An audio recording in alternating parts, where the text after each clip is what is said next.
technical team from the ministry. Would you like to introduce yourselves, starting with, of course, our parliamentary? Sorry, good morning. Shanae Cunningham, Legislative Counsel from the Houses of Parliament. Morning.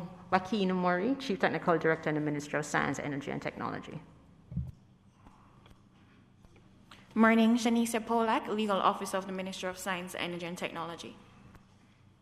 Hi, morning. Carol Galbraith, Senior Policy Analyst, Ministry of Science, Energy and Technology. Good morning. Godfrey Sterling, Head, Jamaica, sir.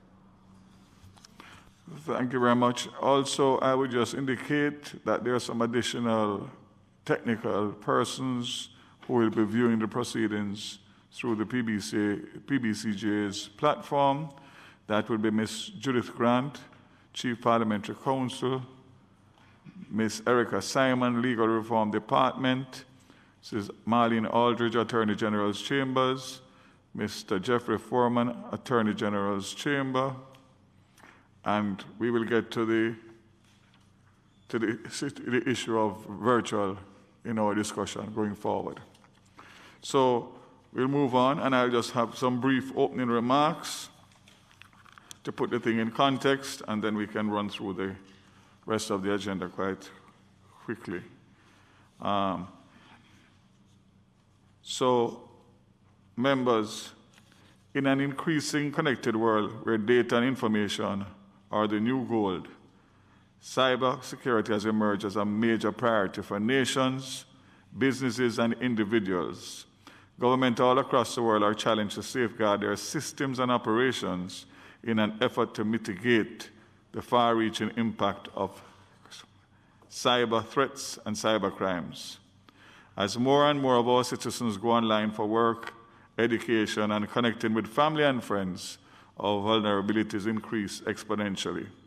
This makes the presence of current and robust legislation critical to our cyber security efforts. Permit me to give a brief historical context of our cybercrime legislation and prior amendments. Members of this committee are asked to note that the Cybercrimes Act of 2015, which we have established to review, is not the first act of its kind promulgated by Parliament, as Parliament passed Jamaica's first Cybercrime Act in March 2010. The 2010 Act, in like manner as the 2015 Act, called for a review of same and the expiration of 2 years from the date of its commencement. It is my understanding that the work of the committee established to review the 2020 Act led to the introduction of new offenses aimed at criminalizing computer-related fraud or forgery, malicious communication or harassment through electronic means, and acts aimed at prejudicing investigation. The introduction of a provision which allows for the forfeiture of computer material which is the subject matter of the offense in the event of a conviction, and increasing all penalties under the Act so as to reflect the seriousness with the cybercrimes were being treated. Pursuant to Section 25, our job is to review and report on the operations of the Cybercrime Act 2015, which was promulgated on December 22nd, 2015, by the Most Honorable Sir Patrick Allen, Governor General of Jamaica. The Act was promulgated to, among other things, criminalize the misuse of computers, computer programs, or data to commit crimes and particularly activities directed against computers, computer programs, or data. Criminalize the abuse of electronic means of completing transactions and facilitating the investigation and prosecution of cybercrime. I believe it is critical to frame the context in which our review of the Act must take place. In the words of Steve Morgan, Editor-in-Chief of Cybercrime magazine, cybercriminal activity is one of the biggest challenges that humanity will face in the next 2 decades. Mr. Morgan predicts that cybercrimes will cost the world $10.5 trillion United States dollars annually by 2025, up from $3 trillion United States dollars in 2015. He notes that if there were to become a reality, it would represent the greatest transfer of wealth in economic history. In short, it will be more lucrative than the global trade of all major illegal drugs combined. While there has been a number of unanticipated events that threaten to adjust this figure, the research has held the original trajectory, as in 2017, the world was caught in a web of increasing attack surface, cybersecurity spending, ransomware, and spiraling labor market crisis in the cyber security.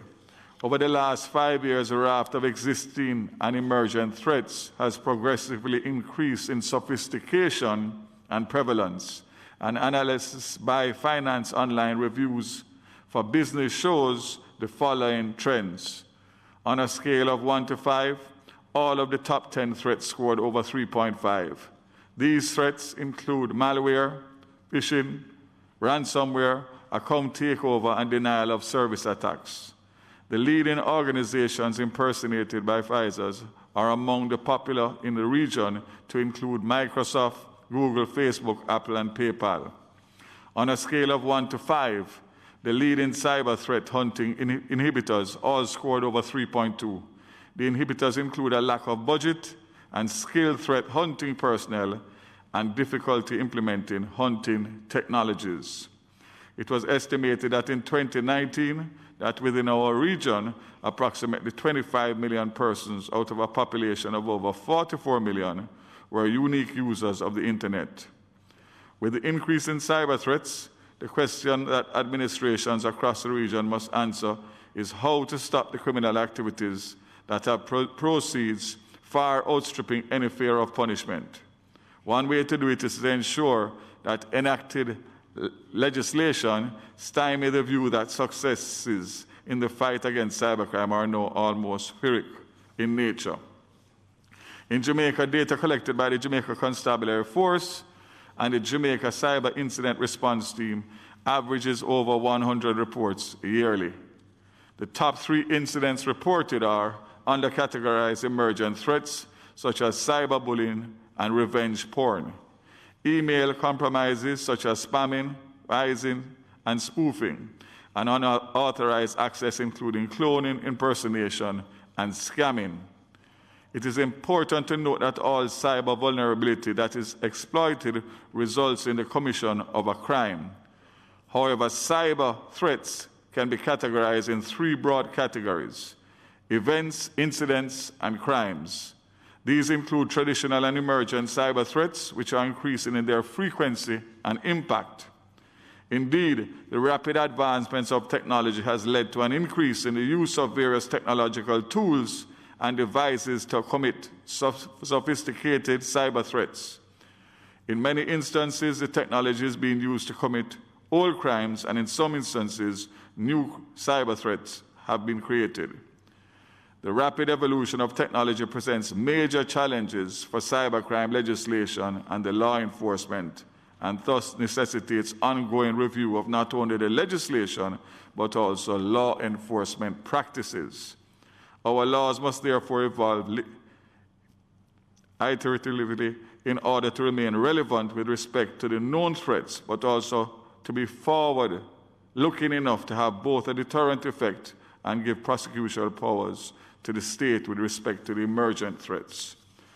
So, members, as we are aware, the purpose of today's meeting is to agree on the committee's modus operandi. In this regard, we'll seek to establish a quorum, determine the day and time of our meetings, determine how to proceed in review of the Act, that is, whether to invite submissions from the public or write to specific entities, inviting them to make submissions, or both, determine an appropriate deadline for the public or specially invited entities to submit their written submissions.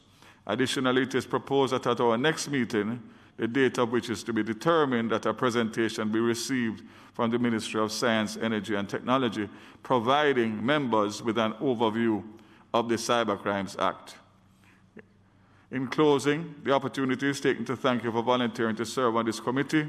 I look forward to bipartisan engagement of both the government and opposition members as we seek to address this very critical piece of legislation which affects and concerns all Jamaicans.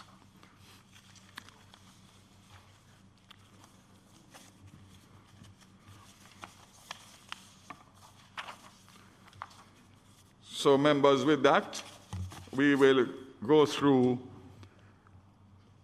a quick discussion of the procedural matters, starting with the quorum.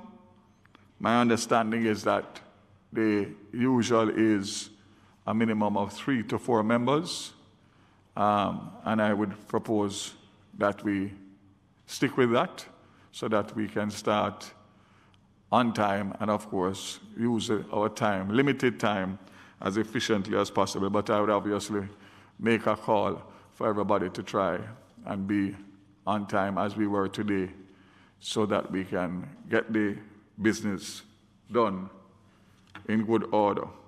So I'll put that to the committee. All accepted? Okay.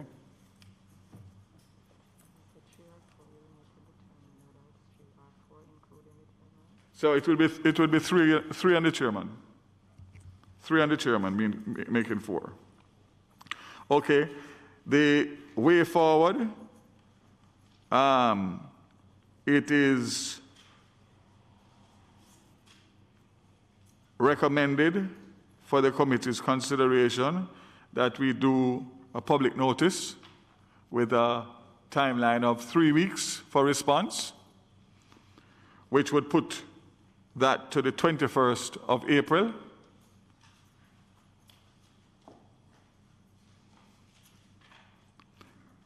And also that there are some entities that we would write to directly for their inviting their input, and that would be Jamaica Cyber Incident Response Team,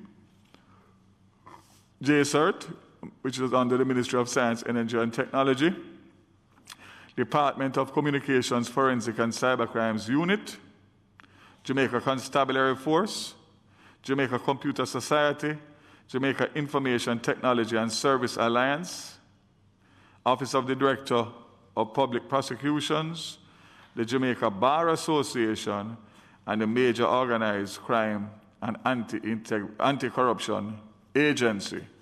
Those are 7. I don't know if members have any suggestions of any others that you would like to include. Minister, what about the financial services?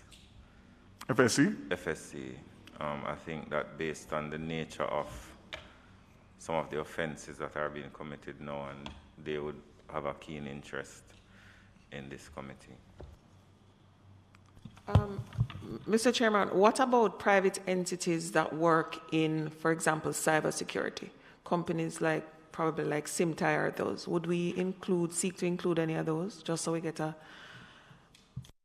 Well, I think the public notice would cover them, but if there are some specific ones that you'd like to recommend. Chair, can I would recommend the big ones like SimTi, for example, as one of them. Okay. Member? Chair, I would want to suggest that the PSOJ and the Jamaica Bankers Association be specifically invited, because a lot of them, those entities under that umbrella, have invested heavily in the migration of technology. And so their employees would have been exposed to some of the provisions in the existing arrangement. And I can assume, given what you have represented in your overview, they are going to be further exposed. So I would like to hear from them.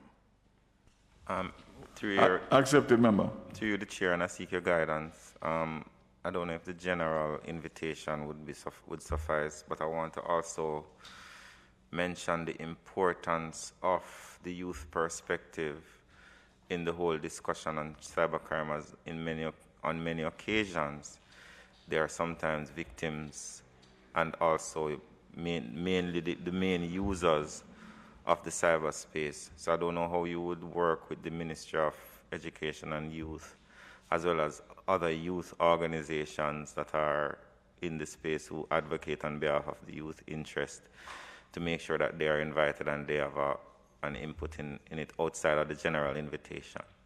So, member, that's an easy fix based on where you reside. So I would encourage you to. I would encourage you to please explore that, and of course, if there are any specific ones that you come up with, that we'll be more than happy to include them. The public notice, I'm sure, will get quite a bit of attention, but at the same time, I do believe that if we can reach out to individual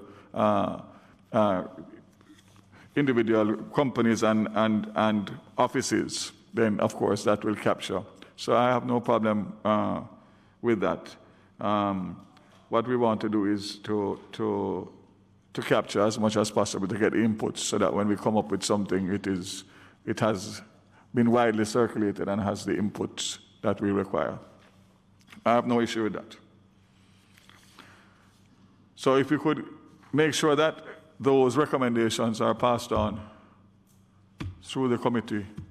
What is it? Secretary, what is your title? The clerk for this particular Joint Select Committee.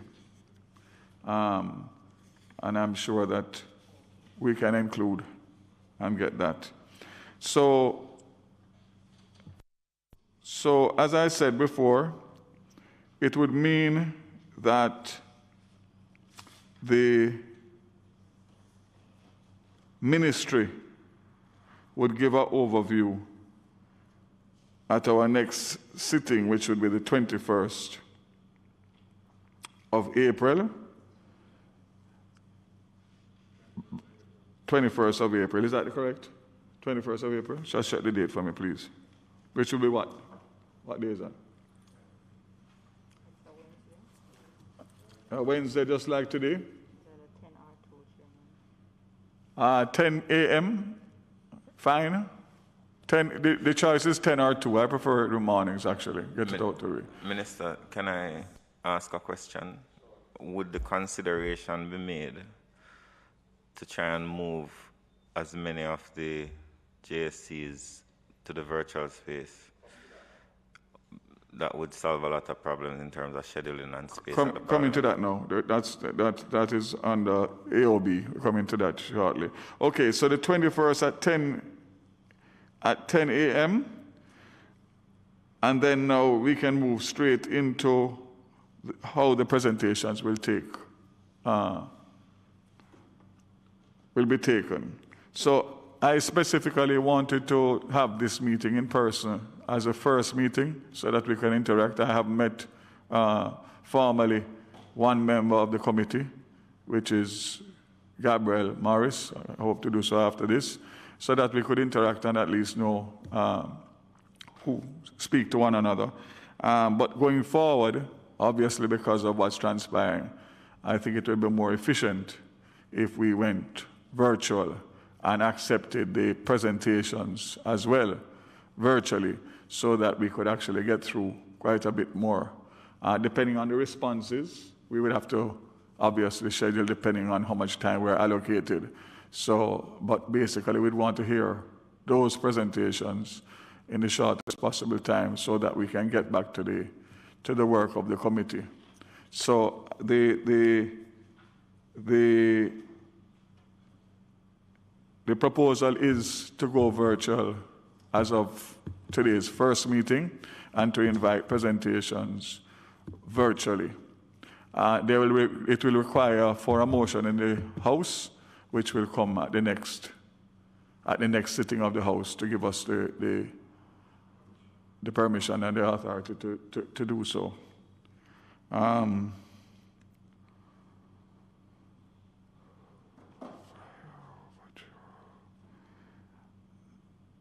Okay, so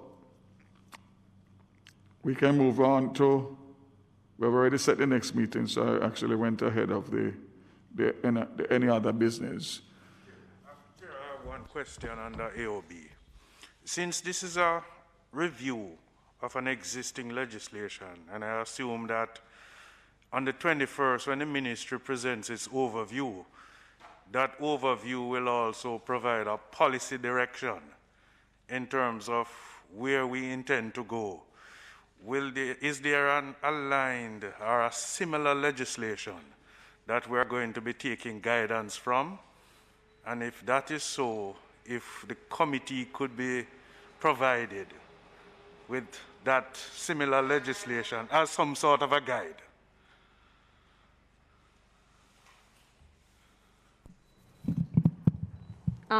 Member, through you, Chair, to the member,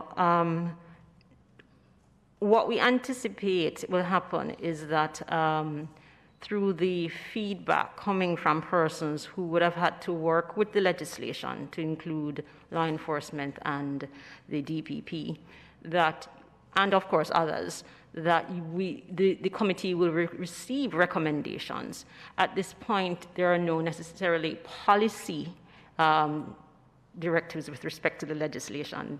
This is a statutory review that is taking place, and then of course, based on the information that the members receive and the committee's deliberation, then, you know, if it is minded to amend the legislation because it has found that there, over time, over the last 3 or 4 years, there is a requirement for that, then we will take it from there. But as it stands, there is no policy necessarily guiding any amendments. It's really for the committee and, of course, the technical team from the various agencies of government to support the committee and coming to final recommendation as to what it is that and how it is that they would want this piece of legislation to look going forward. Chairman. Thank you. I understand the approach, Chair. Chairman, not to, just from my own academic knowledge, is it that the ministry does not have a position on any possible evolution of the bill?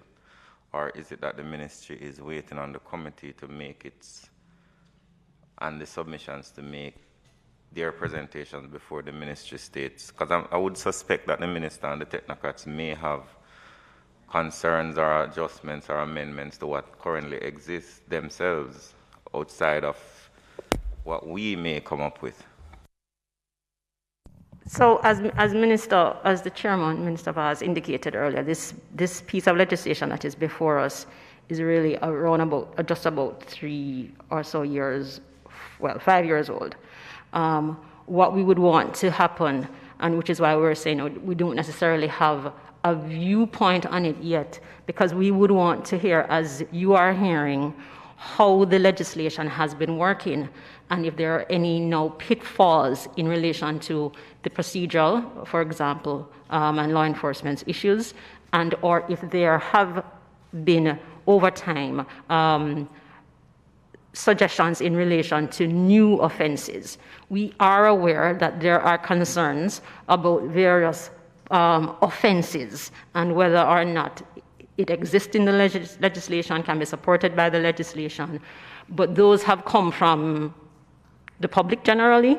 And so what we're suggesting and what we're saying is that while it is that we have our own thoughts about how it can be strengthened in some ways, and that would have been because of concerns that have been raised by others, those can be taken on in the discussion, and I'm sure when you hear from those, specifically the ones that have been invited, whether the DPP or MOCA or JCF, then we'll get a sense as to what the challenges are that they're facing now with the legislation. As it is, I can say this much about the legislation. The legislation as currently drafted and existing is with respect to the offenses, mirror very closely the Cybercrime Convention, otherwise known as the Budapest Convention. So what we're adding, or what the committee adds or proposes to be added to it in terms of offenses, would be based on what has happened over time, over the last 5 years.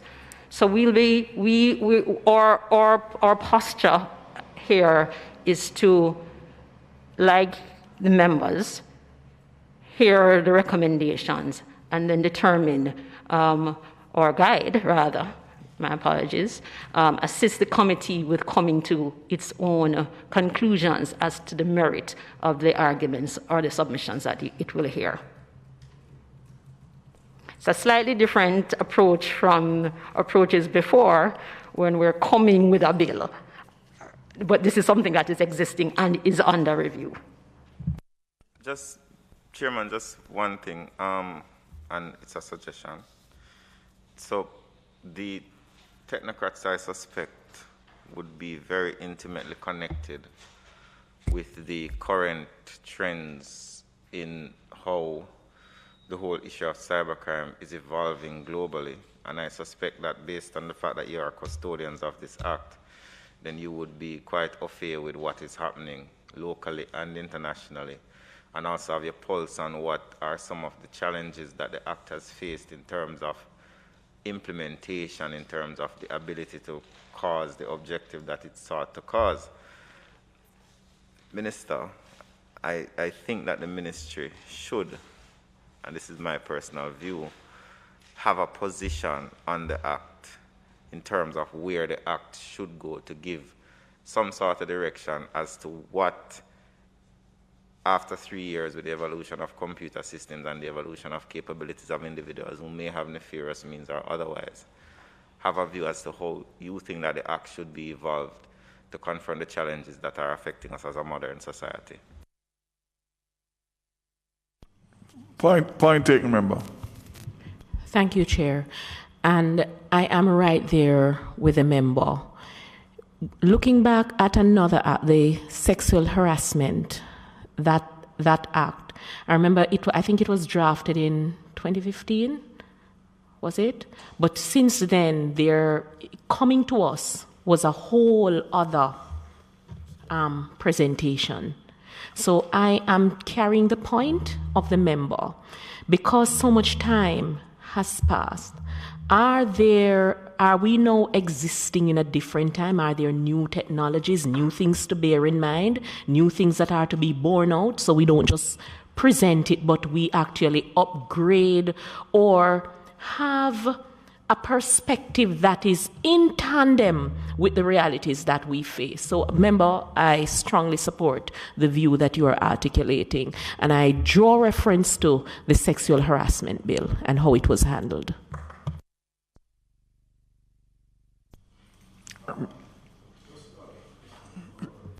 Turn on your mic. Yes, thank you. My question is to the, what's the name again? Yes. Have you ever gone into any research as it relates to other jurisdictions in terms of their legislation to guide guide us going forward? So, through you to the member, Chairman. As indicated, there was a 2010 bill. There was a 2010 act, and that act was reviewed in and around 2013, 2014 to give us the one that the act that you have now before you, the 2015.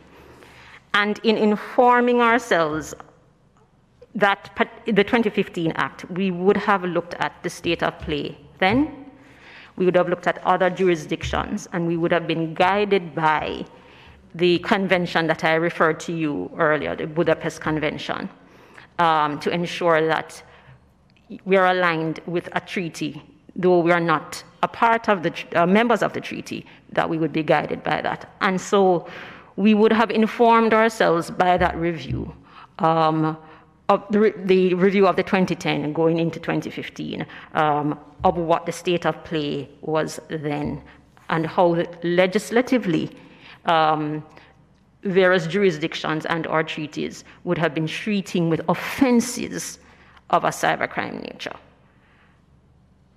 So what we would be subjecting this piece of legislation to is a similar process based on the comments, the challenges, the feedback that would come to the committee based on the persons who actually have to work with the legislation. Member. Thank you, Mr. Chairman. Through you, if I heard correctly, the ministry will make a presentation to us next week. There are 4 areas that I had particular interest in, and I would love if we can know the thought process within the ministry within these 4 areas, which I don't, in relation to the bill. One is bug bounties. The other one is the issue of ethical hacking, security research, and whistleblowing. Those are the 4 areas that I had particular concern in as to how the bill is now written or does not deal with any of these issues. So if we can just have something on those 4 areas, please. Thanks.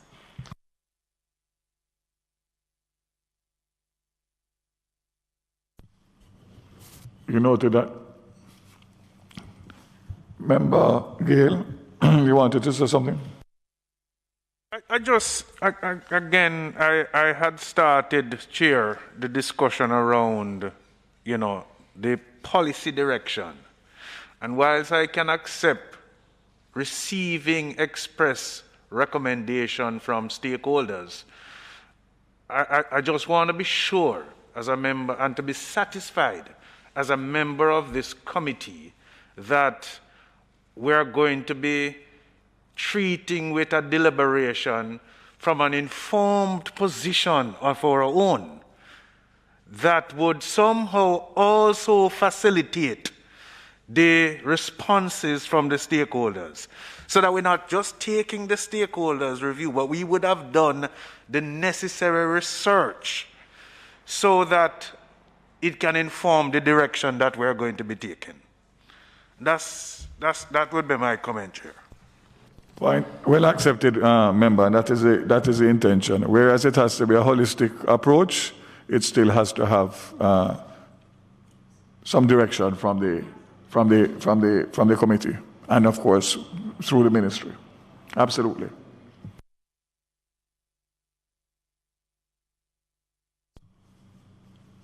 Well, it is now 10:51. We have 9 minutes left before our time has expired. So we are well within time for the first meeting. If there is no other matters under any other business, I would want to just thank the committee members for coming this morning and reinforcing the importance of the review of this act, especially as it affects the businesses and the lives of many individuals in Jamaica. It is absolutely very important, and therefore we must treat it as such. And the comments are well taken on board, and of course we can have further discussions individually as time goes on if there is something that you would wish to input. So, without any further ado, ask for the adjournment at 10:52 for the next meeting on the 21st. Of course, you will be advised as to the link, etc. And to just indicate that the public notice will go out this weekend. So we will jump on it immediately and get it out starting this weekend so that people will have all the time to prepare for their presentations that will be scheduled. Thank you very much. Meeting adjourned.